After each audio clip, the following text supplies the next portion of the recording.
Buenos días, mis queridas hermanas y hermanos. Es un placer para mí, y no es un tópico, el poder compartir lo que el Señor ha puesto en mi corazón y me enseña, primeramente. Y viene a raíz de una lectura que hice en varios libros de la Biblia, pero el que me animó a finalmente hablar de este tema fue el que encontramos en el Salmo 78:1, que dice: escucha, pueblo mío, mi enseñanza, inclinad vuestro oído a las palabras de mi boca. Una de las grandes contradicciones con las que yo me enfrento, creo que no soy el único, porque el ser humano tiene muchas contradicciones, pero esta es una de las que más me frustran, y es la incongruencia entre lo que yo digo y lo que yo hago. Si bien podemos ocultarlo a los demás, a los que nos rodean, pero al Señor no podemos ocultarlo. Y sabemos y hemos de reconocer esta, y yo lo reconozco, mi contradicción con respecto a lo que digo y lo que hago. Nuestro hermano Javier, hace ya algunas semanas, nos habló de Josías. Josías fue el antepenúltimo rey de Judá. Cuando se dividió el reino a la muerte de Salomón, se dividió en dos reinos, el reino del norte y el reino del sur. El reino del sur se le llamó el reino de Judá, y Josías sube al trono de Judá con 8 años. Esto podemos leerlo y les animo a que lo hagan, porque es una historia apasionante, cómo obedece, cómo confía, cómo es fiel al Señor el rey Josías. Está en 2 de Crónicas capítulos 34 y 35 y 2 de Reyes 24 y 25, con matices un poco diferentes o más bien en la cronología de los hechos, pero sí que es muy interesante, y le animo a que reflexionen y se pongan delante del Señor y lo estudien, y van a recibir mucha bendición. Yo me voy a centrar específicamente en lo que estamos hablando. Su vida se puede resumir en lo siguiente. Ya dijimos que con 8 años sube al trono, y dice la Escritura que con 16 años comenzó a buscar a Dios, a buscar al Dios de su padre. ¿Qué le impulsó a hacerlo? La verdad que me gustaría saberlo, pero no sabemos. Pero él comienza a buscar a Dios. 4 años después, con 20 años, comienza a destruir todos los ídolos y todos los lugares donde se adoraban a esos ídolos. El texto con exactitud dice que comenzó a purificar todos estos lugares. 6 años más tarde, con 26 años, envía para que restauren el templo. Y en ese momento encuentran la ley de Dios, y al leerla, Josías se rasga las vestiduras en señal de arrepentimiento, de dolor, de sufrimiento, porque se da cuenta de todas las cosas que tenían que haber hecho y no habían hecho delante de Dios. Y a consecuencia de esta lectura busca consejo a una profetisa que se llama Hulda. Dios le dice lo que le dice, que no va a destruir Judá en el tiempo en el que esté reinando él, y que sus ojos no lo verán. ¿Pero qué hace a continuación? A continuación hace un pacto de fidelidad de él, leyendo la ley de Dios a todo el pueblo de Israel y haciendo un pacto delante de Dios de que iban a obedecerla. Y finalmente dice el texto bíblico que celebran la Pascua. Creo que esta lectura es la de Crónicas, y la celebran como nunca se había celebrado en cientos de años, teniendo en cuenta que la Pascua era un mandamiento que Dios había dado al pueblo de Israel para que celebraran la Pascua cada año. O sea que Josías retoma un mandamiento que hacía cientos de años que no se cumplía. ¿Qué se dice de Josías? ¿Cómo se le califica?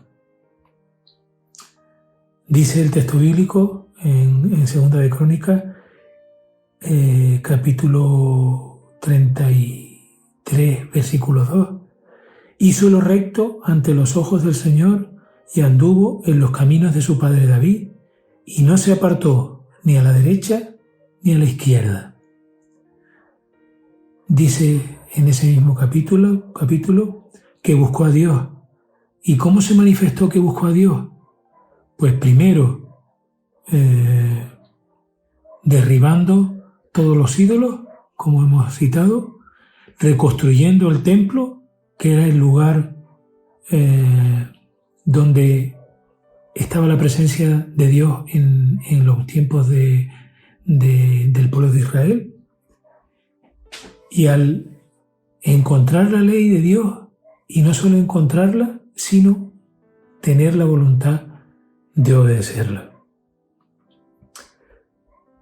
Pero hay un detalle maravilloso, para mí increíble, que deseo para mi vida y para mi corazón. Y fue las palabras que le dijo la profetisa Hulda al transmitirle el mensaje de Dios a Josías. Y dice: en cuanto a las palabras que has oído, porque se enterneció tu corazón y te humillaste delante de Dios cuando oíste sus palabras, y continúa diciendo lo que comentábamos de que no iba a destruir al reino de Judá en los tiempos de su reinado. Se enterneció, se hizo blando, lo contrario de duro su corazón. Y la última detalle que quería subrayar, que se dice de Josías, es que, y estoy leyendo en Segunda de Reyes 23-25, y antes de él no hubo rey como él, que se volviera al Señor con todo el corazón, con toda su alma y con toda su fuerza, conforme a toda la ley de Moisés, ni otro como él se levantó después de él. Qué ejemplo más increíble y magnífico tenemos en Josías. Alguien en el que las contradicciones entre escuchar, hablar y hacer son coherentes, se corresponden. Escucha, habla y actúa. No sé ustedes, pero a mí me gustaría ser como Josías. Pero podemos quedarnos en Josías, pero podemos ver a un rey mayor, profetizado desde que Adán y Eva pecaron. Y es Jesús, el Rey de Reyes, el Señor de los Señores. Pero Josías muere. Y muere en una batalla a la que no tenía que haber acudido, como podemos leer en la Escritura.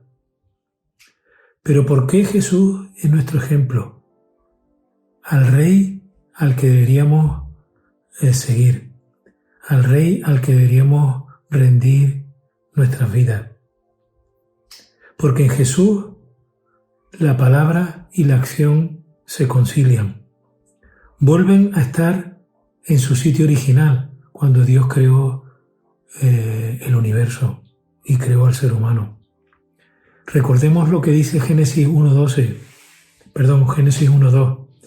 Y dijo Dios, la palabra, sea la luz, y hubo la acción, luz. Y Juan, ya en el Nuevo Testamento, nos recuerda hablando de Jesús. Todas las cosas por Él fueron hechas, y sin Él nada de lo que ha sido hecho fue hecho. Estoy leyendo ahora un libro de mi querido tío Plutarco Bonilla, que tiene un libro magnífico que se llama Los milagros también son parábolas. Y nos dice en uno de sus párrafos, y citaré algunas de sus ideas, porque me parecen maravillosas.